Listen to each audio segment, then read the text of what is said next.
2022년 10월 21일 금요일 밤 11시 45분 서울특별시 마포구 합정동 골목 한복판에 우뚝 솟은 50층짜리 오피스 빌딩의 최상층 300평 규모의 초호화 사무실 창문에는 강혁탐정사무소라는 금박 간판이 서울의 야경을 등지고 빛나고 있었다.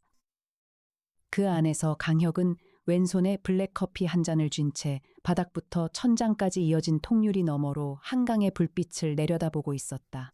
전화벨이 울렸다. 정확히 말하면 전화벨이 아니라 인공지능 비서 로봇 세종이 부드러운 음성으로 알린 것이었다.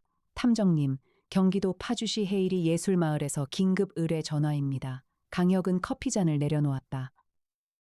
키 185cm, 75kg의 다부진 체격에 검게 그을린 얼굴, 짧게 밀어붙인 머리카락, 그리고 한쪽 눈썹을 대각선으로 가로지르는 옅은 흉터.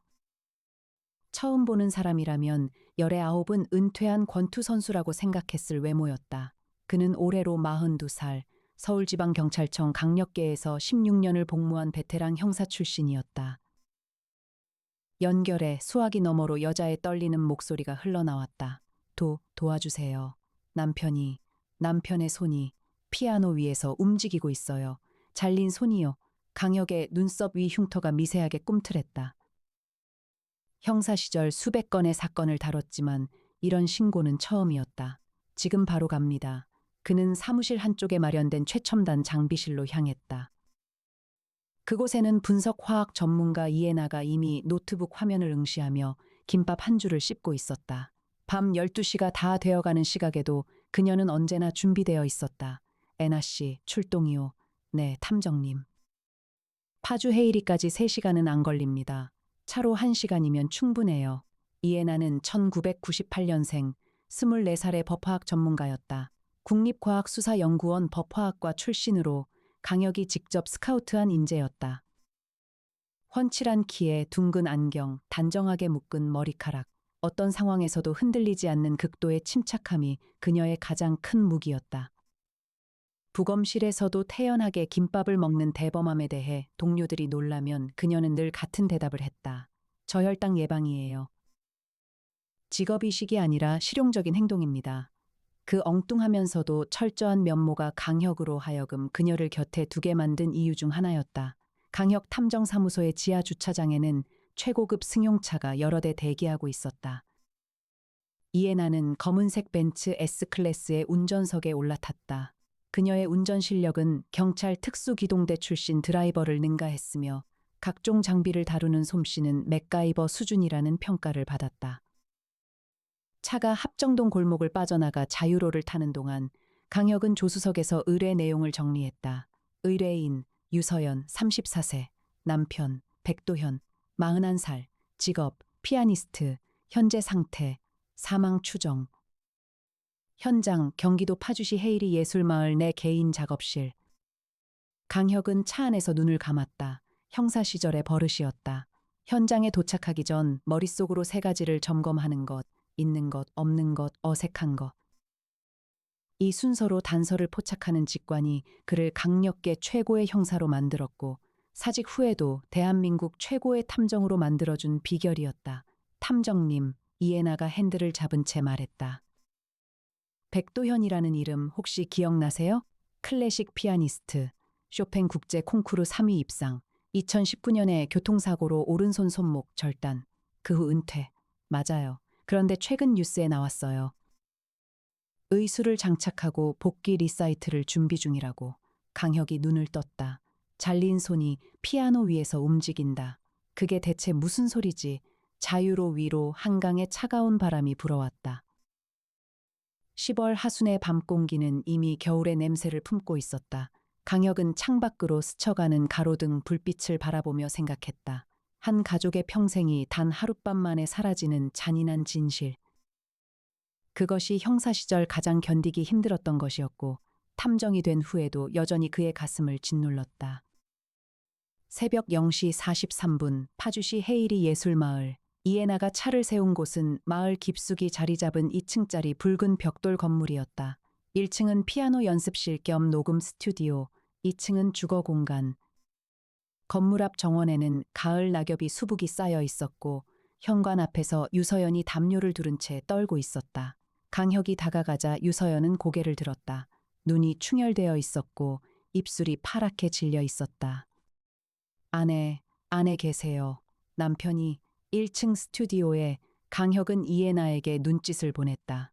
이해나는 이미 차에서 현장 감식 키트를 꺼내 들고 있었다. 스튜디오 문을 열자 가장 먼저 눈에 들어온 것은 스타인웨이 그랜드 피아노였다. 무대 조명처럼 천장에서 내려오는 스포트라이트가 검은 피아노 위를 환하게 비추고 있었다. 그리고 피아노 건반 위에 강혁의 숨이 멈췄다. 남자의 오른손이 놓여 있었다. 손목 부위에서 깔끔하게 절단된 손. 그런데 그 5손가락이 마치 누군가 보이지 않는 실로 조종하는 것처럼 미세하게 떨리며 건반 위에서 움직이고 있었다. 있는 것. 강혁은 본능적으로 머릿속 점검 목록을 가동했다. 있는 것. 절단된 오른손, 스타이네이 피아노, 건반 위의 미세한 움직임, 피 한 방울 없는 깨끗한 절단면, 손목 주위에 감긴 의료용 거즈. 없는 것. 백도현 본인의 신체, 피, 범행 도구, 외부 침입 흔적, 강제 진입 흔적, 어색한 것. 잘린 손이 움직이고 있다. 피가 전혀 없다. 의료용 거즈가 감겨 있다. 이것은 사건 현장이 아니라 수술실처럼 보였다. 탐정님, 이에나가 라텍스 장갑을 끼며 다가왔다. 그녀는 움직이는 손을 보고도 미간 하나 찌푸리지 않았다. 절단면이 매우 깔끔해요. 외과적 절단이에요. 톱이나 칼이 아니라 수술용 메스로 자른 거예요. 혈흔이 없어. 지혈 처치가 완벽하게 되어 있어요. 봐요, 여기. 이에나가 손목 단면을 가리켰다. 동맥과 정맥이 모두 결찰되어 있고 피부 봉합까지 끝난 상태예요. 이건 전문 외과의가 한 거예요. 강혁은 스튜디오를 천천히 둘러보았다. 벽면에는 백도현의 공연 사진들이 걸려 있었다. 2017년 카네기홀 독주회, 2018년 쇼팽 국제 콩쿠르, 그리고 2019년 교통사고 직전의 마지막 공연 사진. 사진 속 백도현은 건반 위에서 양손을 펼치며 환하게 웃고 있었다. 잠깐, 강혁이 벽면에 사진 하나를 가리켰다. 이 사진, 2020년 촬영인데 백도현이 오른손에 의수를 끼고 있어. 맞아요. 사고 후 의수를 장착했으니까요. 그런데 지금 저 피아노 위에 있는 건 진짜 사람 손이야. 의수가 아니라 이에나의 안경 너머로 날카로운 빛이 스쳤다. 그러면 저건 3년 전 사고 때 절단된 원래 손이란 말씀이세요? 새벽 2시, 강혁은 유서연에게서 진술을 들었다. 남편은 2019년 9월에 교통사고를 당했어요. 음주운전 차량에 치여서 오른쪽 손목이 완전히 절단됐어요. 병원에서 접합 수술을 시도했지만 실패했고 결국 절단된 손은 병원에 보관되었어요. 어느 병원입니까? 서울 종로구에 있는 한성대학병원이요. 담당 의사는 정형외과 전문의 오진석 선생님이었어요. 강혁은 메모를 했다. 남편 백도현은 지금 어디에 있습니까? 유서연의 얼굴이 일그러졌다. 그게 모르겠어요. 저녁 9시쯤 제가 2층에서 내려왔을 때 스튜디오 문이 열려 있었고 피아노 위에 적에 있었어요. 남편은 어디에도 없었어요. 남편이 최근 연락한 사람은 오진석 선생님이요. 복귀 리사이트를 위해 새로운 의수를 맞추고 있었거든요. 그리고 한 사람 더, 남편의 옛 제자 민준하요. 민준아? 유서연의 눈에 복잡한 감정이 스쳤다. 27살이에요. 남편에게 피아노를 배웠는데 지금은 국제 콩쿠르를 준비하고 있어요. 그런데 그 아이가 남편의 손을 탐냈어요. 비유가 아니에요. 진짜로 남편의 손을 원했어요. 남편이 사고를 당했을 때 민준아가 병원에 찾아와서 절단된 손을 보존해달라고 울며 매달렸다고 들었어요. 강혁은 이에나와 시선을 교환했다. 잘린 손이 움직이는 것도 기괴했지만 타인의 손을 탐하는 제자의 존재는 더욱 불길한 암시였다. 같은 날 새벽 4시 강혁 탐정사무소 50층 첨단 실험실에서 이에나와 공동연구원 송태풍 박사가 현장에서 채취한 시료를 분석하고 있었다. 송태풍은 40대 중반의 법의학 박사로 흰머리가 듬성듬성 섞인 머리카락과 두꺼운 뿔테 안경이 인상적인 인물이었다. 결과 나왔어요. 송태풍이 모니터를 가리켰다. 절단된 손의 조직 검사 결과 이 손은 최소 3년 이상 포르말린 용액에 보존된 상태였어요. 혈액순환은 당연히 없고 근육 조직은 상당 부분 경화되어 있습니다. 그런데 움직였어요. 이에나가 말했다. 제가 직접 봤어요. 과학적으로 불가능해. 송태풍이 고개를 저었다. 신경이 끊어진 지 3년이 지난 조직이 자발적으로 움직일 수는 없어요. 강혁이 팔짱을 꼈다. 그러면 누군가 움직이게 만든 거야. 기계적으로든 전기적으로든 이에나가 고개를 끄덕였다. 가능성이 있어요. 전기 자극으로 근육을 수축시키는 건 의학적으로 충분히 가능하거든요. DES, 직접 전기 자극이라고 하죠. 포르말린에 보존된 조직이라도 단기간에 전류를 흘리면 근수축 반응이 일어날 수 있어요. 누가 왜? 이것이 핵심이었다. 강혁은 형사 시절의 본능으로 느꼈다. 이 사건은 단순한 기계 현상이 아니었다. 누군가 정교하게 설계한 무대였다.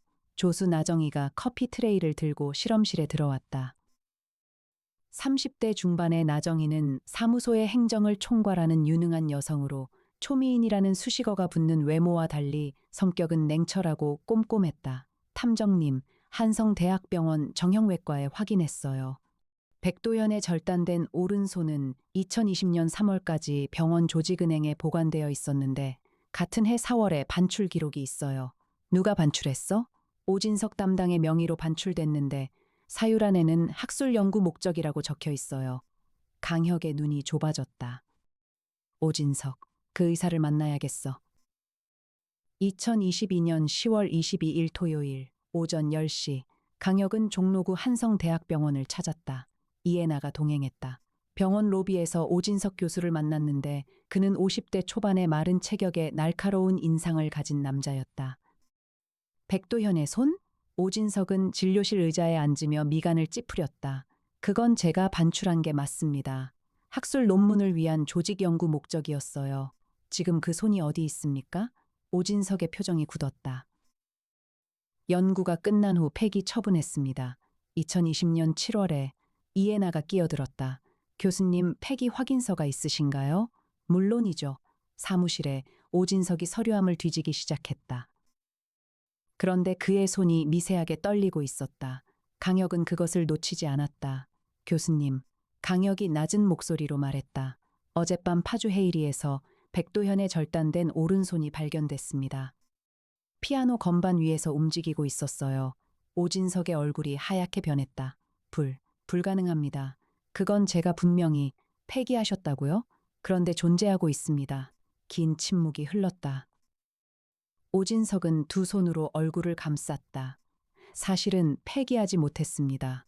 강혁과 이해나는 말없이 기다렸다. 그 손이 버릴 수가 없었어요. 저는 30년간 정형외과 의사로 일했지만 백도연의 손처럼 완벽한 손을 본 적이 없었습니다.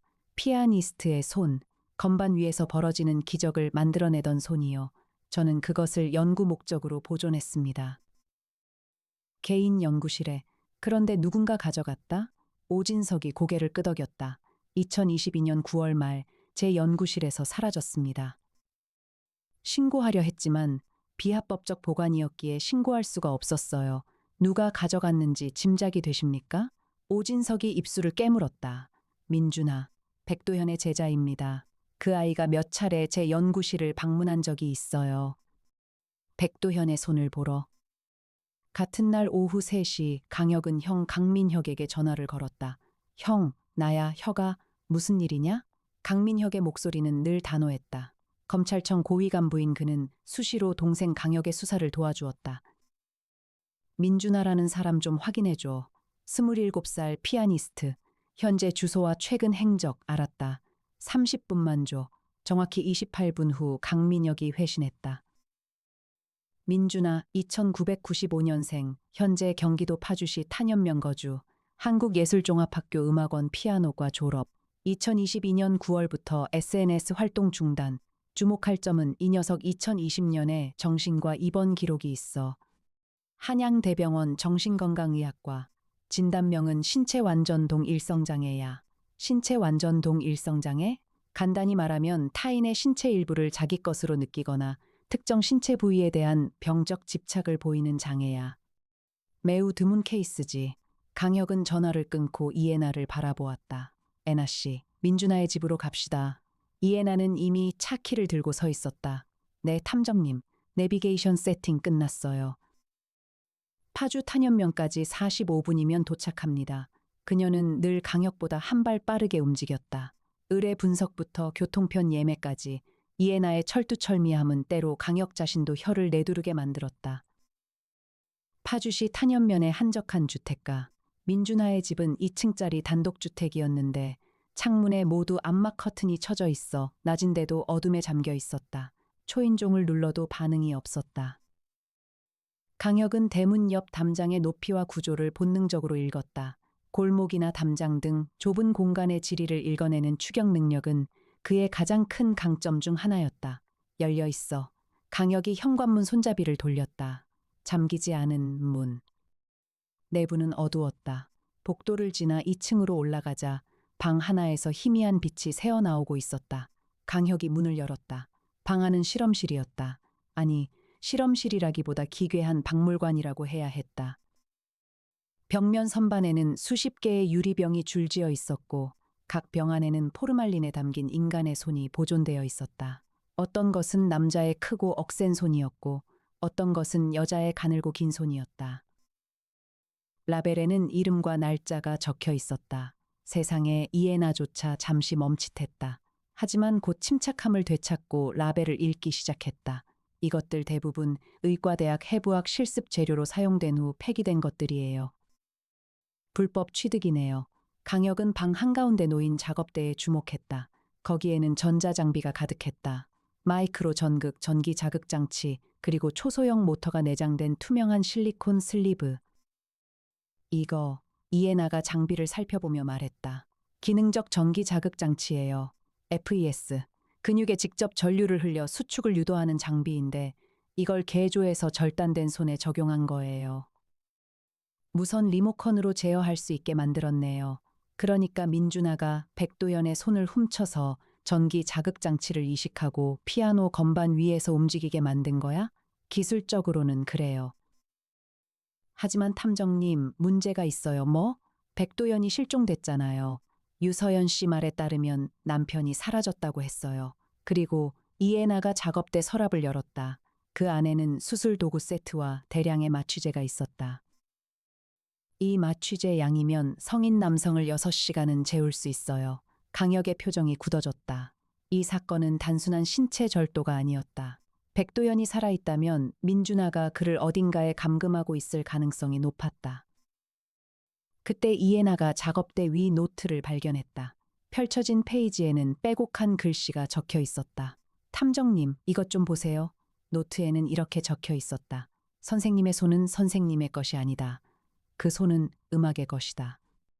선생님은 그 손의 가치를 모른다. 의수 따위를 끼고 돌아온다고? 모독이다. 그 손은 영원히 음악만을 위해 존재해야 한다. 나는 그것을 증명할 것이다.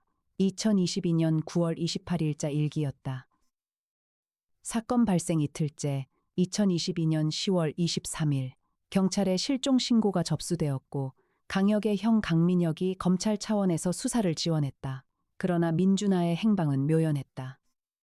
집은 비어 있었고 휴대전화는 꺼져 있었으며 금융거래 내역도 열흘 전부터 끊겨 있었다. 강혁은 사무소로 돌아와 의자에 깊숙이 앉았다.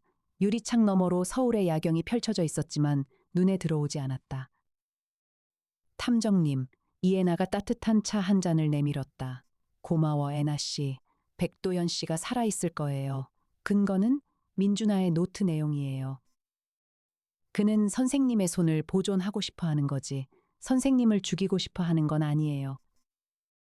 오히려 선생님이 의수를 끼고 복귀하는 것, 그러니까 원래의 손을 대체하는 행위를 모독으로 느끼는 거예요.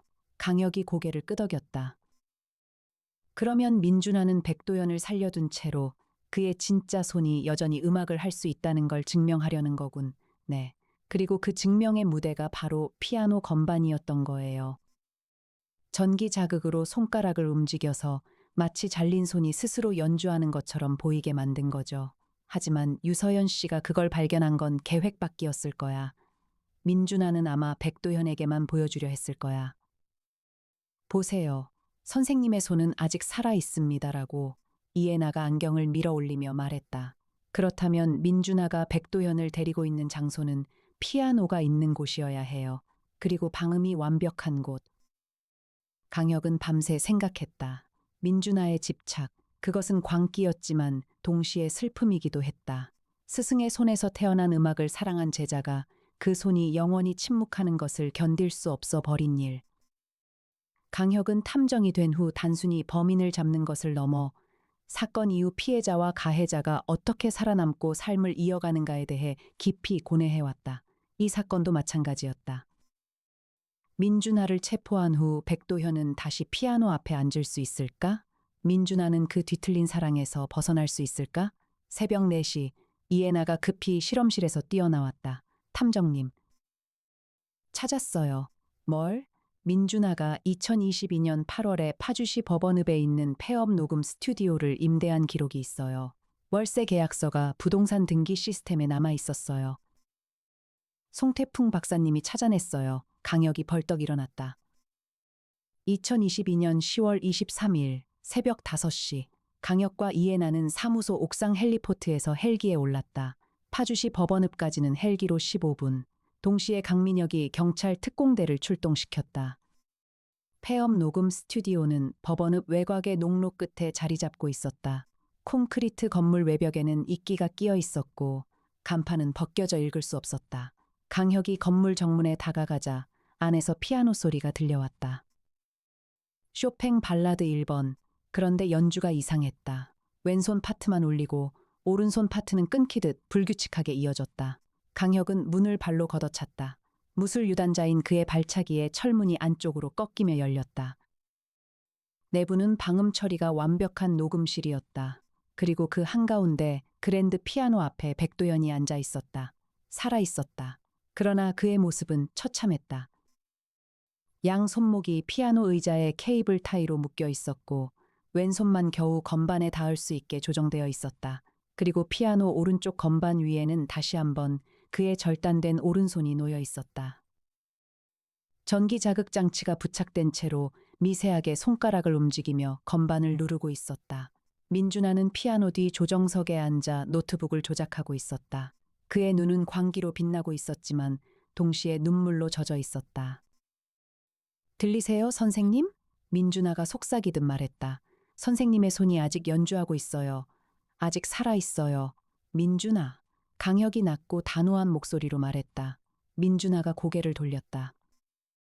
그리고 강혁을 보자 얼굴이 일그러졌다. 방해하지 마세요. 이건 선생님을 위한 거예요. 선생님의 손이 죽는 걸 그냥 보고만 있을 순 없었어요. 강혁은 천천히 다가갔다.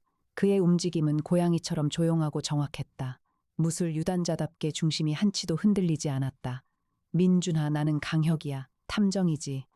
너를 해치러 온 게 아니야. 거짓말. 당신들은 선생님의 손을 다시 유리병에 넣으려는 거잖아요. 강혁은 멈추지 않았다. 한 걸음, 한 걸음. 백도연 선생의 손은 아직 살아있어. 내 말이 맞아. 하지만 진짜로 살아있는 건 저 손가락이 아니야. 강혁이 피아노 앞에 묶인 백도연을 가리켰다. 저기, 저 사람의 기억 속에 살아있는 거야. 음악은 손가락이 만드는 게 아니라 영혼이 만드는 거야. 민준아의 손이 떨리기 시작했다. 노트북 위에 올려진 손가락이 전기 자극 장치의 리모컨 버튼 위에서 머뭇거렸다. 백도연이 입을 열었다. 묶인 채로 지친 목소리로 준아야. 그의 눈에도 눈물이 고여 있었다. 내 손을 돌려다오. 그건 내 일부니까. 그 한마디에 민준아의 손이 힘없이 내려갔다. 노트북이 꺼졌다. 피아노 건반 위에서 오른손의 손가락들이 마지막으로 한번 떨리더니 멈췄다. 강혁이 민준아의 어깨를 잡았다. 저항은 없었다. 27살의 청년은 바닥에 주저앉으며 흐느꼈다. 선생님의 손이 다시는 연주할 수 없다는 게 너무 슬펐어요. 이해나가 재빠르게 백도현의 결박을 풀었다. 그리고 전기자극 장치가 부착된 오른손을 조심스럽게 수거했다. 경찰 특공대가 건물에 진입한 것은 그로부터 3분 후였다. 2022년 11월 5일 토요일 오후 3시 서울 예술의 전당 콘서트홀. 백도현의 복귀 리사이틀이 열렸다. 의수를 착용한 오른손으로 그는 다시 건반 앞에 앉았다. 쇼팽 발라드 1번. 왼손이 멜로디를 이끌고 의수를 낀 오른손이 서툴지만 진심을 담아 화음을 바쳤다. 관객석 맨 뒷줄에서 강혁과 이에나가 나란히 앉아 연주를 듣고 있었다. 탐정님, 이에나가 속삭였다. 손가락이 없어도 음악은 살아있네요. 강혁은 말없이 고개를 끄덕였다. 그리고 옆자리에 이에나를 힐끗 바라보았다. 둥근 안경 너머의 그 차분한 눈동자가 무대 위에 조명을 받아 반짝이고 있었다. 그녀를 향한 마음. 그것은 이 잔인한 세상에서 강혁이 간직한 유일한 온기였다. 에나 씨, 네, 고생했어. 이에나의 입가에 미소가 번졌다. 그것은 평소의 철두철미한 분석가의 표정이 아니라 24살 여자의 수줍은 미소였다. 하지만 그녀는 금세 안경을 밀어 올리며 평소의 표정으로 돌아갔다. 탐정님, 다음 의뢰 서류 정리해야 해요. 사무소로 돌아갈까요? 강혁은 웃었다. 한 곡만 더 듣고 무대 위에서 백도현의 왼손이 건반 위를 흘렀다. 불완전하지만 아름다운 선율이 홀을 가득 채웠다. 잘린 손은 더 이상 움직이지 않았다. 하지만 음악은 살아있었다. 강혁은 사무소로 돌아가며 생각했다. 민준아는 정신감정을 거쳐 치료 감호 처분을 받을 것이었다. 그의 광기는 죄였지만 그 안에 담긴 음악에 대한 사랑은 진짜였다. 오진석 교수는 불법 조직 보관 혐의로 의사 면허 정지 처분을 받았다. 유서연은 남편의 곁으로 돌아갔다. 세상에는 무언가를 잃고 무너진 사람들이 너무나 많았다. 비록 천억대 재산가일지라도 강혁은 그들의 뒤를 끝까지 따라가주고 지켜주겠다는 사명감으로 사무소를 운영해왔다. 때로는 그들을 위해 아낌없이 돈을 사용했다. 그것이 아버지가 남긴 유산의 진정한 가치라고 그는 믿었다. 합정동 50층 사무소의 통유리 너머로 서울의 밤이 다시 펼쳐졌다. 인공지능 비서 세종이 부드러운 목소리로 알렸다. 탐정님, 새로운 의뢰 전화입니다. 강혁은 커피잔을 들었다. 이에나는 이미 노트북을 펴고 있었다. 연결해. 어둠 속에서 또 하나의 이야기가 시작되려 하고 있었다. 이 사건의 배경에는 한국 근현대사의 아픔이 숨어 있었다. 민준아의 조부 민태식은 일제강점기 경성음악학교 출신 피아니스트로 1943년 징용령에 의해 만주로 끌려가 공장에서 오른손 네 손가락을 잃었다. 해방 후 돌아왔지만 다시는 피아노를 칠 수 없었고 평생을 고통 속에 살다 1972년 세상을 떠났다. 민준아는 어린 시절 할아버지의 왼손으로만 치던 서투른 피아노 소리를 기억하고 있었다. 그래서 그는 피아니스트의 손에 병적으로 집착하게 되었다. 일제가 빼앗아간 할아버지의 손가락, 그 상실의 트라우마가 3대에 걸쳐 전해진 것이었다. 강혁은 사건 보고서의 마지막 줄에 이렇게 적었다. 역사는 개인의 몸 위에 상처를 남기고 그 상처는 세대를 넘어 유령처럼 살아 움직인다. 우리가 해야 할 일은 그 유령을 쫓는 것이 아니라 상처를 들여다보는 것이다.